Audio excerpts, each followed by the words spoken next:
were your parents billionaires that made you to achieve all of these things? When I finished my secondary school, my parents didn't have money to send me to the university. I did nursing first. Nursing was free. Young people, many of them don't care about integrity.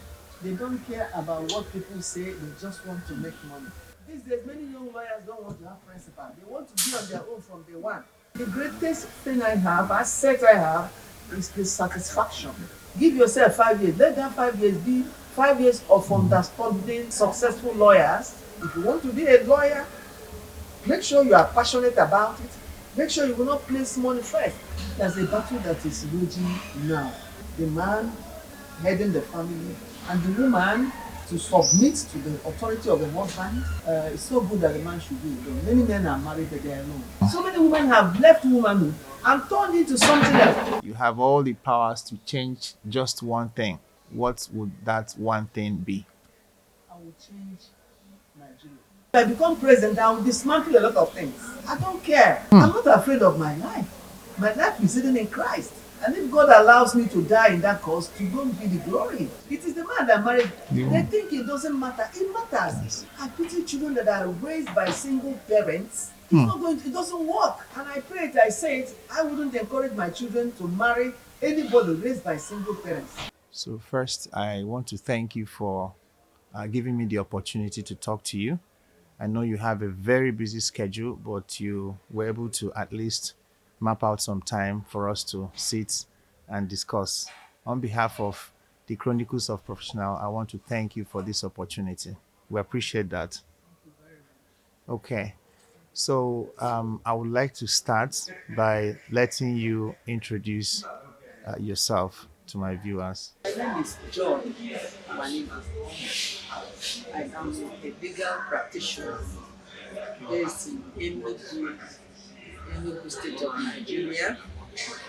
I am also a notary public for Nigeria, appointed by the CJN nearly 10 years ago.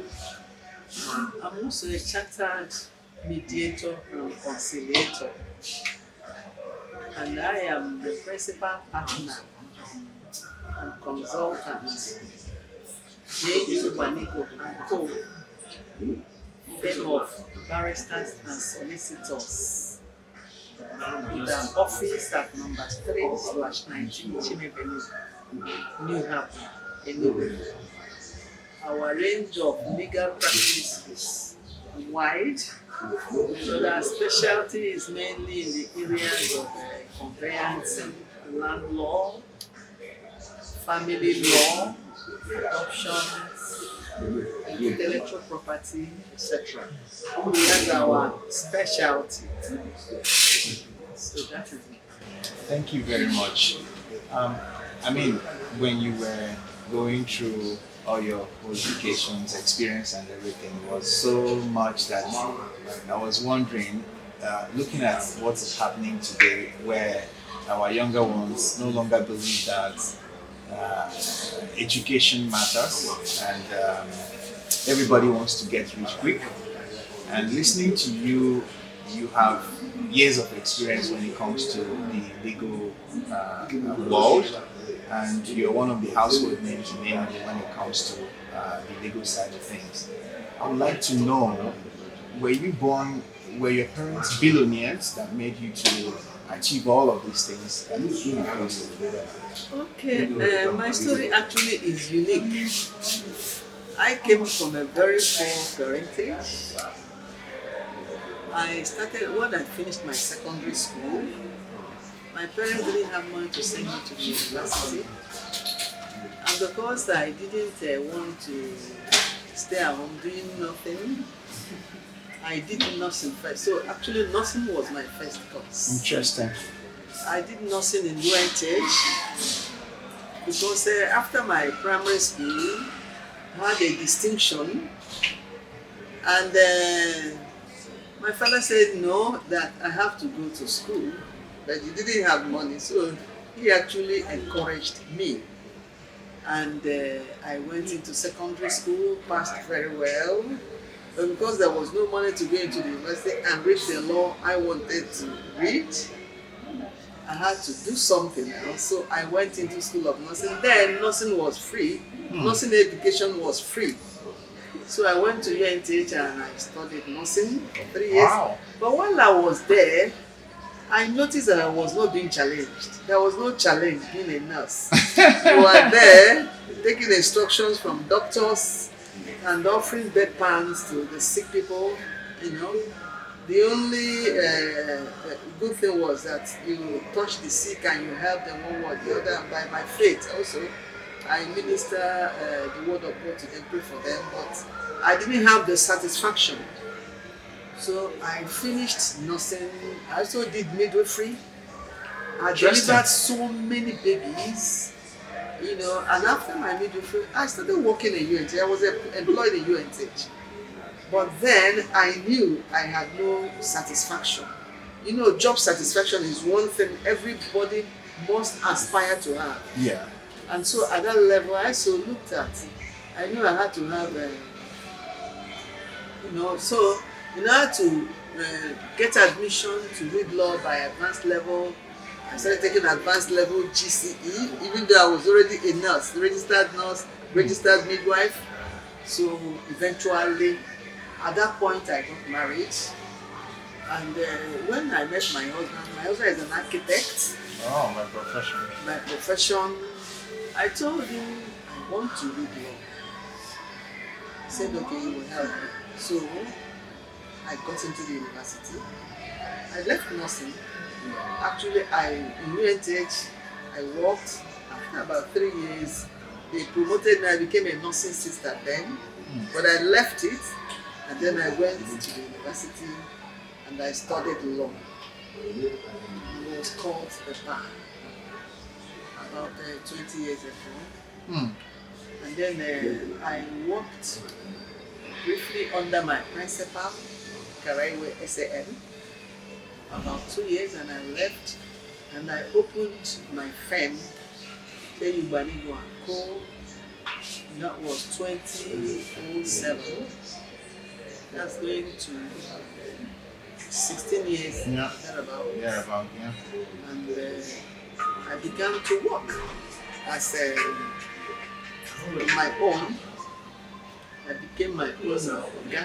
Because I loved what I was doing, it gave me all the satisfaction and all the, you know. But one thing helped when I was doing my pupillage with Akari and associates. I was keen, really keen, because that was what I wanted. And my principal then told me, Joy, if you pay your practicing fee every year and you're dutiful, by the time you're 7 years at the bar, you become a notary public. Wow. And I did exactly that. I paid my practicing fee as at when due, managed to do it, and then other things, doing these conferences and all that. And at my 7th year dots, I was appointed notary public for Nigeria by the CJN.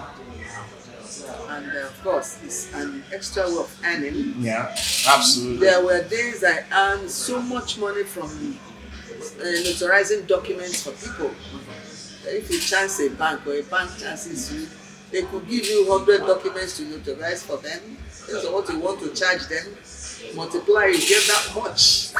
And then, so that's what happened. So I started my law firm. Fantastic. And it wasn't easy opening a law firm at that level. And they will tell you, if you're a lawyer, you have to put in first 5 years for people. You may not make it, but just do it. And then after that, and especially there's something I will say at this point.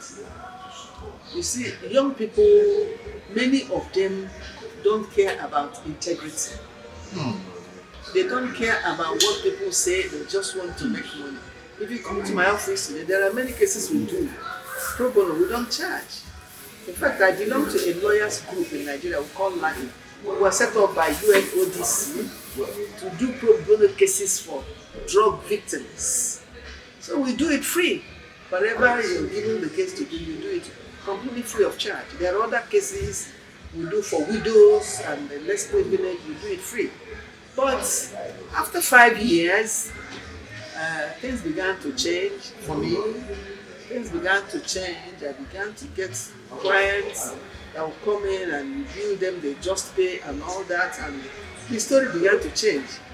So I would say that one thing that kept me on is, number one, is that law is what I want to do. From my childhood, I wanted to be a lawyer.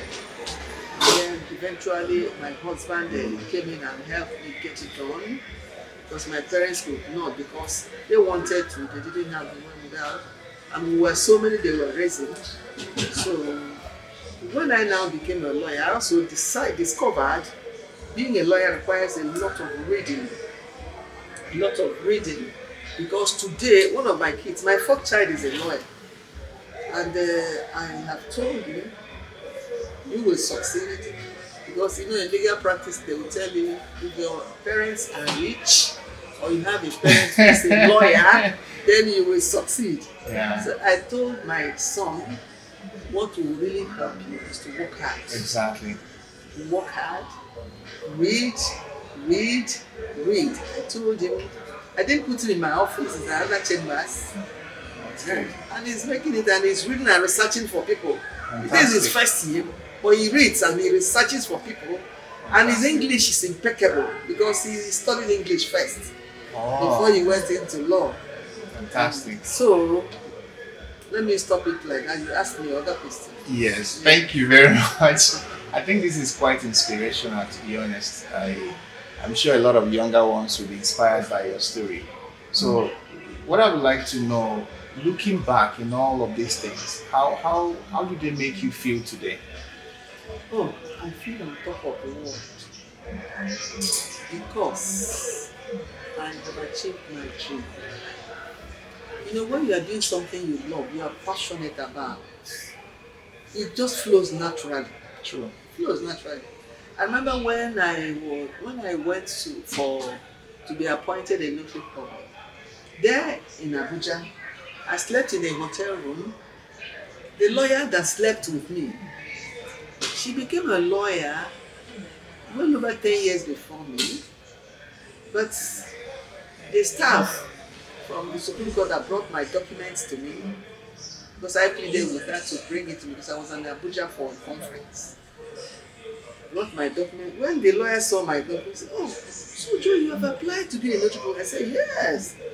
He said, so soon?" I said, "Yes."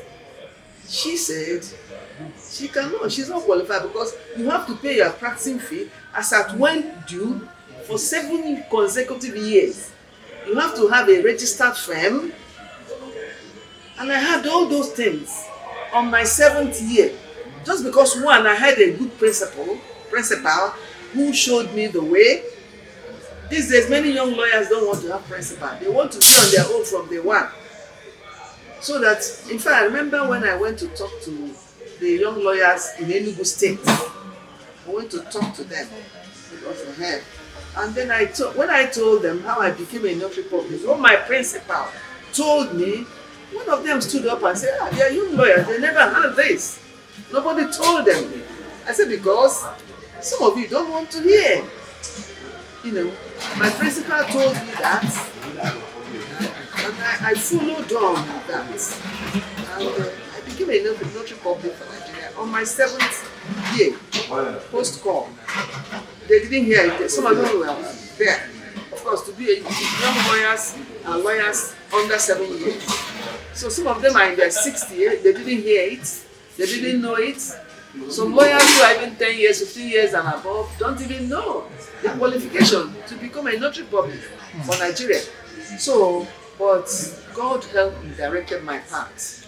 I got it. So the greatest thing I have, asset I have, is the satisfaction. Being satisfied that I'm where I ought to be, and I'm doing what I love doing, and it gives me great pleasure. And I have been to courts. At times, you chance an indigent young man. I have had a lot of them. I'll just stand up in court because the police will bring them and force them to plead guilty. The police will tell them, if you plead guilty, the magistrate will set you free.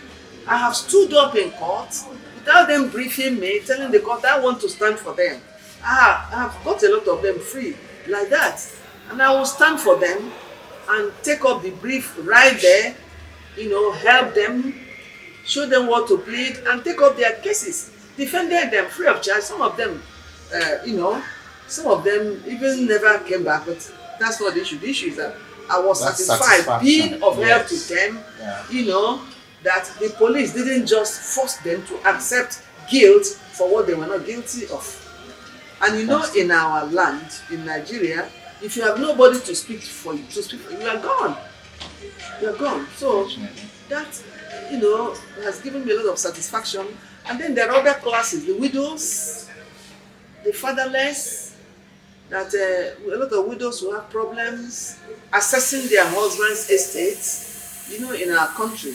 In our environment, men hide what they have from their wives, from their families. So you see a man dying, he doesn't have a will, the wife doesn't know what he has and all that. So it gives me joy and satisfaction helping those people. I've done that for a lot of them, and I'm happy about that. Thank you. That satisfaction is number one. Thank you very much. That satisfaction and that passion, that this is what I'm passionate about, that is giving me all the satisfaction I need. Wow, fantastic. Thank you very much. So the as we're wrapping up, the other question I have is, what message do you have for younger ones, perhaps that will be watching this podcast, listening to your story, being inspired, and the other, younger ones who are like, oh, this is a waste of time and all of that. What message do you have for them? Okay. Number one, before you choose a profession, know what you have flair for. What you have flair for. What you have liking for. I told you I went into nursing. You didn't challenge me. It wasn't challenging, so I started preparing myself to live when I'm economically able to live, and it happened for me. Now, if you discover what you have passion for, that's number one. The next thing is hard work. Hard work.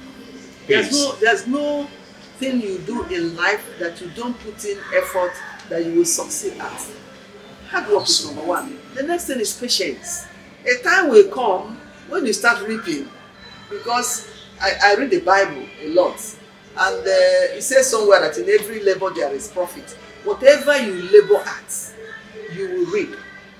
So if you add patience to the labor you are laboring, like for instance, you want to be a lawyer must read. You must read.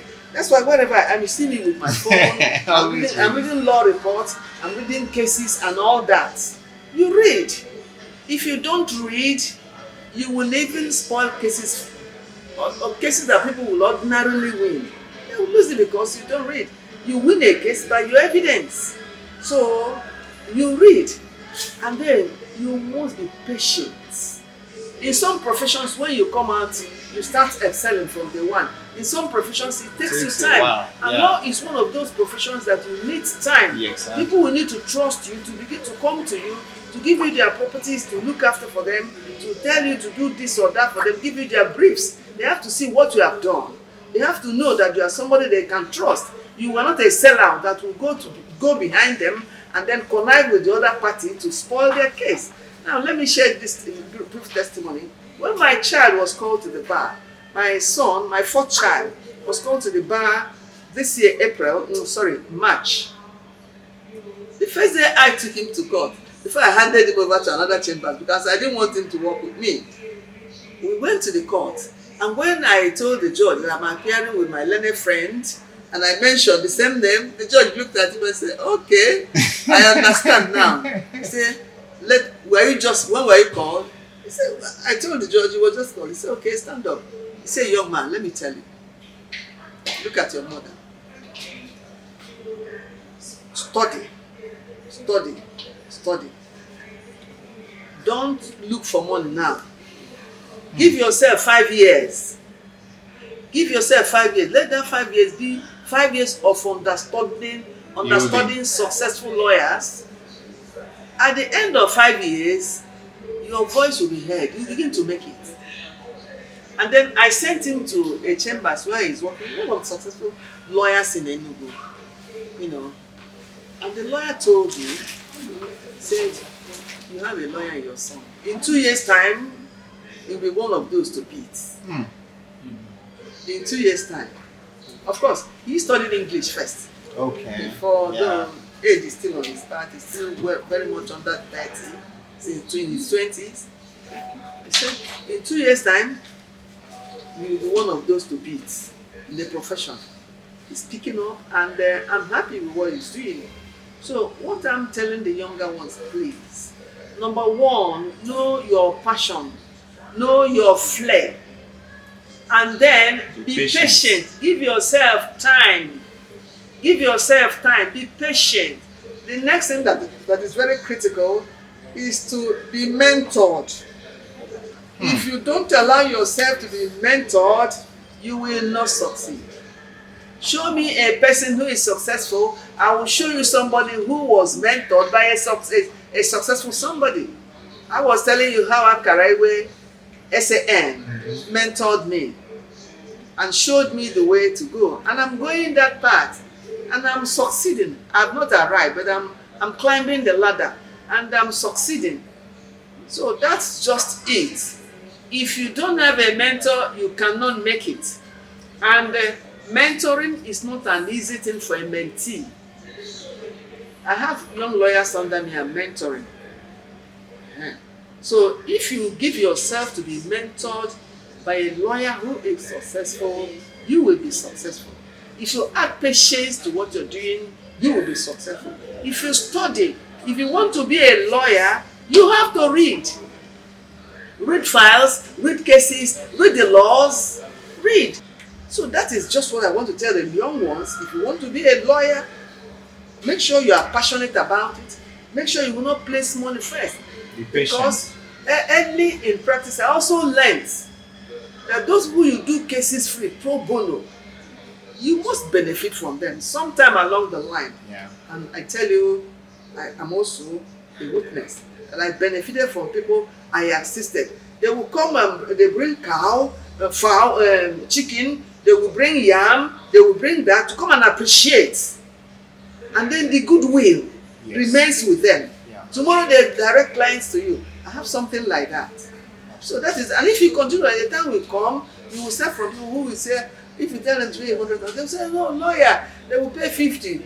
And then you accept 50. Next time you say 500, they say, lawyer will pay 100. Or 200, you accept it. But the time will come when you will have clients who will tell you, they pay millions. And they are willing to pay.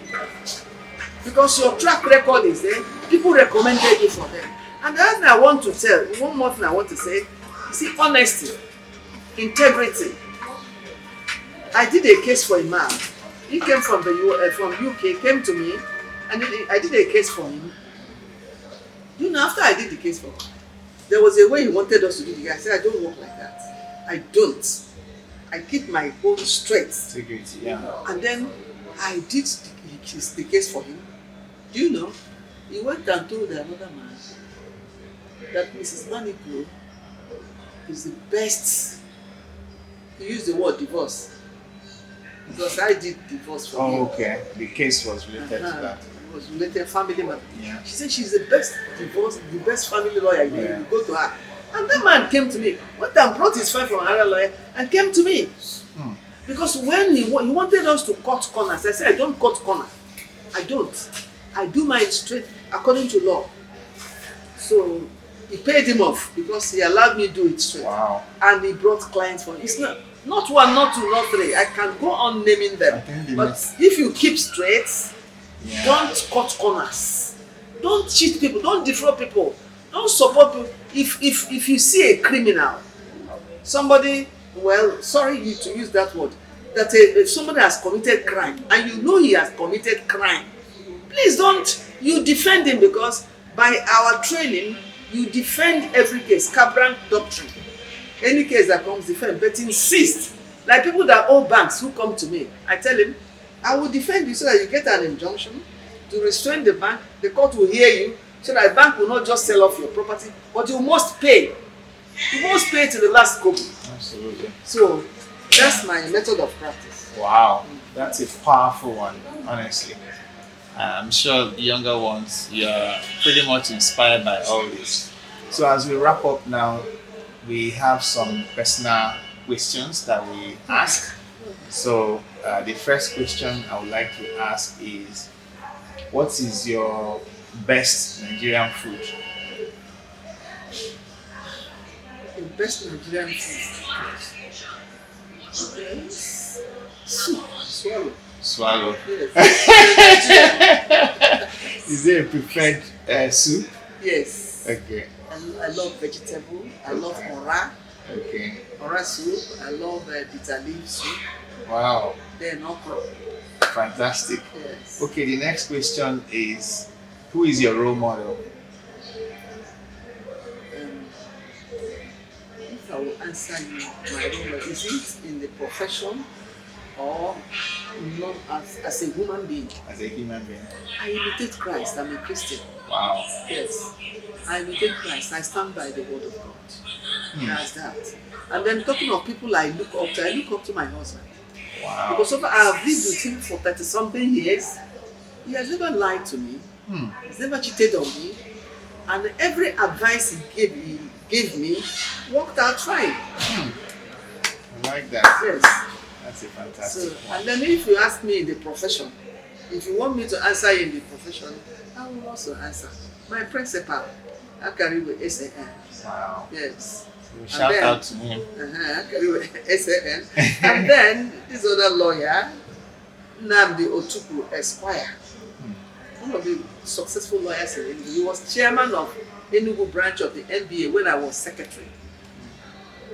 He's a man you can trust too.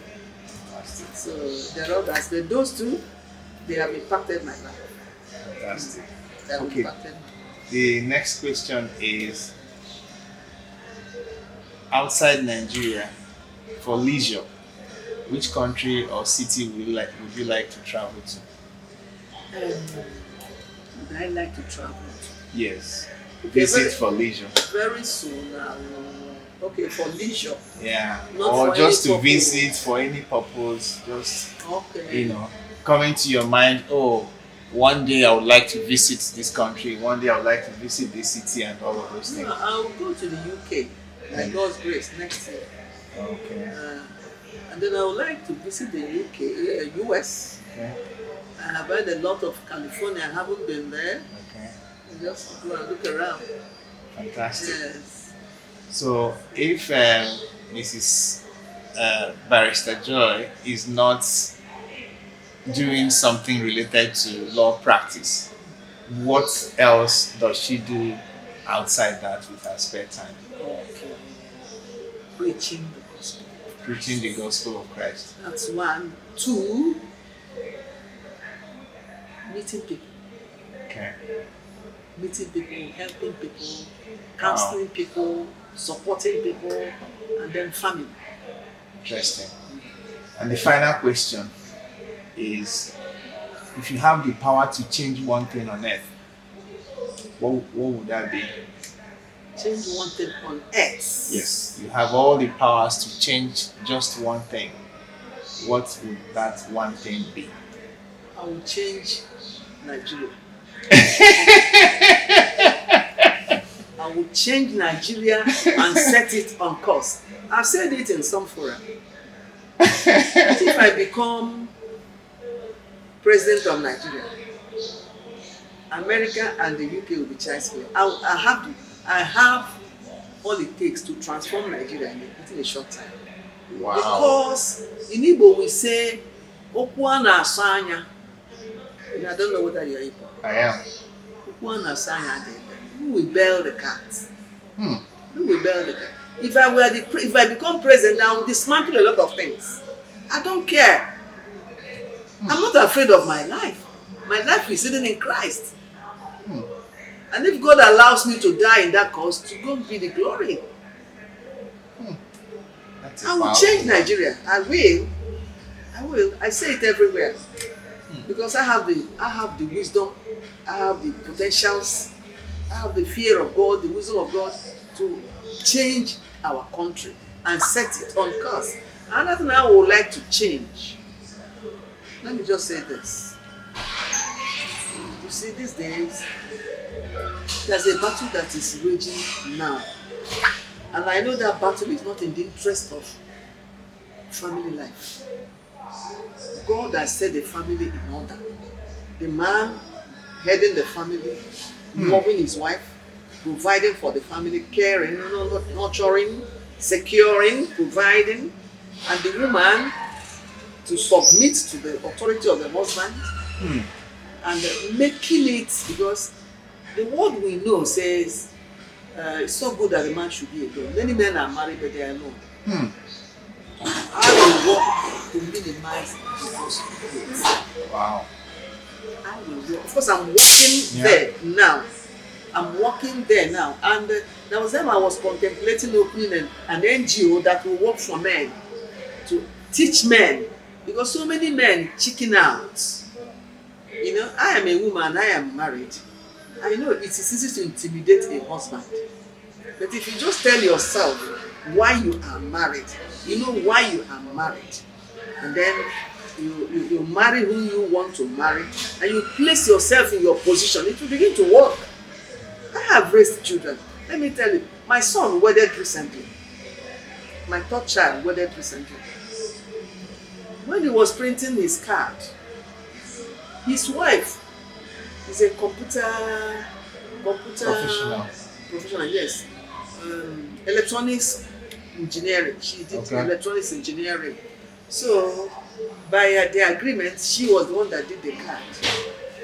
And when we told my son, how do you think I'm saying, Mommy and Dad, you've raised us. I know what this family stands for. So when you see, when they brought the car, it was Ebube, West Chito. My son is Ebube, okay. Ebube, West Chito. Do you see that? Shout out to you. That is, Ebube is in UK now. Okay. Yes, the doctor is in UK. So, but you see, many cards they print today, wedding cards. The other way. It's the other way around. But I know that it is not the woman that marries the man. It is the man that marries. They think it doesn't matter. It matters. You turn it upside down. I pity children. I pity children that are raised by single parents. It's not going to, it doesn't work. And I pray it, I say it, I wouldn't encourage my children to marry anybody raised by single parents. Except I'm sure it wasn't their fault. Because a widow's children, a widower's children, are raised by single, but that one is an act of nature, it's not their fault. But that a woman and a man decides to part ways, to divide their children, and then this one is raising some, this one is raising some, and they are fueling the children against each other, my children will not marry from such places. Wow. So that's another thing I am already addressing. I'm doing a work in that regard, trying to help women know their essence. That every woman, the first ministry of a woman is the husband. If you're not able to minister to your husband, be his manager, look at him, take care of him, you can't take care of your children, and you won't even succeed elsewhere, because that's your essence. That's why you're made.